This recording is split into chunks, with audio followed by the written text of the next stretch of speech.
For the past century, skyscrapers have defined the skylines of our most important cities. Today, we'll take a look at the buildings that were once the tallest in the world. Chicago's home insurance building is generally considered the father of the modern skyscraper. Completed in 1885, this building pioneered a steel frame which is standard in virtually all skyscrapers today. At 10 stories and 138 feet, it would hardly be considered a skyscraper today, but it laid the groundwork for future skylines. A couple decades later, the Singer Building was completed in Lower Manhattan, New York City.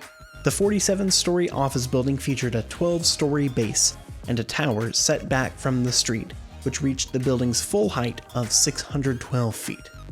It held the title of the tallest building in the world from 1908 to 1909. It was sold in 1964, and in 1967, it became the tallest building to ever be demolished. Following the Singer Building a year later, the Metropolitan Life Insurance Company Tower reached a height of 700 feet. The original 11-story building was completed in 1893, with the 50-story tower added in 1909. Among the notable tenants was Teddy Roosevelt's election headquarters for his 1912 presidential campaign. From 1909 to 1913, it was the world's tallest building. Today, it's used as a hotel. The 60-story Woolworth building became the world's tallest in 1913. Nicknamed the Cathedral of Commerce, the Woolworth building features neo-Gothic stylings. During the 1940s, the building hosted the Kellex Corporation, which conducted research in secret as part of the Manhattan Project. Currently, the tower is mixed use with residences and offices occupying its 57 stories. At 792 feet, it remained the tallest building in the world until 1930. 40 Wall Street held that title for about a month, when the Chrysler Building in Midtown topped off at 1,046 feet and 77 stories.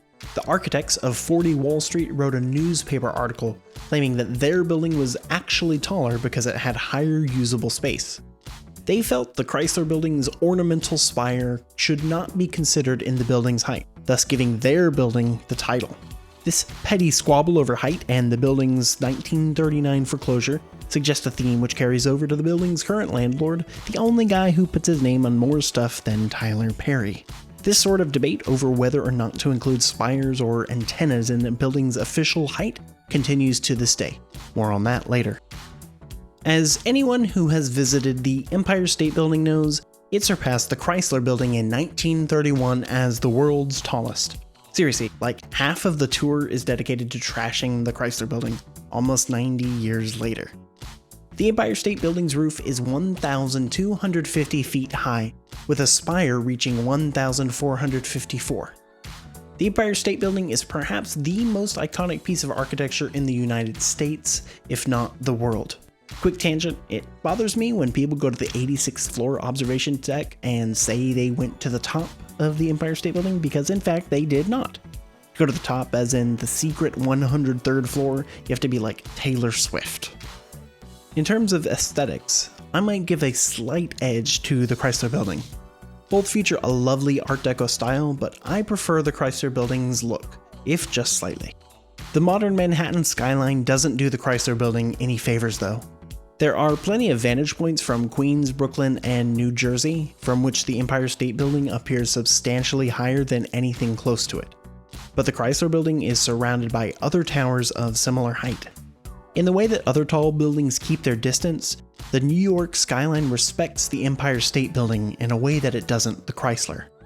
It remained the world's tallest building for over 4 decades, the longest reign of any on our list. If the race had continued just one building longer, I imagine that we wouldn't remember the Empire State quite so fondly. To a large extent, its status comes from symbolism and spectacle. This isn't to bash the Empire State Building, I'll save that for the Willis Tower, but I do wonder what we would think of the Empire State Building today, if not for a 40-year run at the top of the world.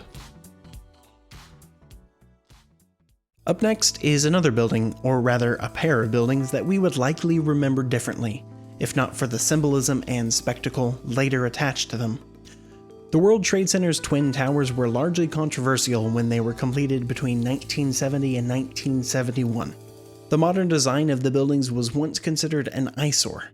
The original One World Trade Center measured 1,368 feet, while Two World Trade Center came in at 1,362. These buildings dominated the skyline of downtown Manhattan for 30 years. One event that helped turn public opinion on the towers was the tightrope walk staged by French acrobat Philippe Petit in 1974. Over the subsequent decades, the buildings grew in popularity, and by the 1990s they had become a default icon for New York City. World Trade Center 1, 2, and 7 of the original complex are the first, second, and fourth tallest buildings ever demolished.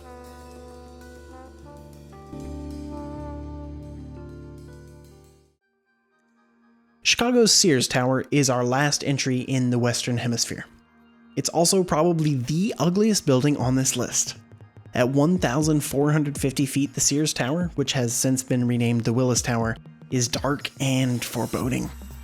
In 1982, television antennas were added to the top, reaching new pinnacles of ugliness and height at 1,707 feet. This figure, however, is not the building's official height, as the antennas are not considered architectural elements. As much as I irrationally dislike this building, it is a bit silly that it's considered shorter than our next two entries. In 1998, Kuala Lumpur's Petronas Twin Towers surpassed Sears Tower as the world's tallest. Because the tower's spires are considered to be architectural elements rather than antennas or decoration, they technically make the Petronas Towers taller. At 1,242 feet, the roofs of the Petronas Twin Towers are lower than the roofs of the World Trade Center and Sears Tower, even though those buildings are technically shorter, and its 88 above-ground floors are fewer than the Empire State Buildings. What the towers lack in height, however, they make up for in being less ugly than Willis Tower. Sorry, Chicago, you still got good pizza. Taipei 101, which opened in 2004, does a better job of looking taller than shorter buildings. Its roof is 1,474 feet high, while the tip of its spire is 1,671.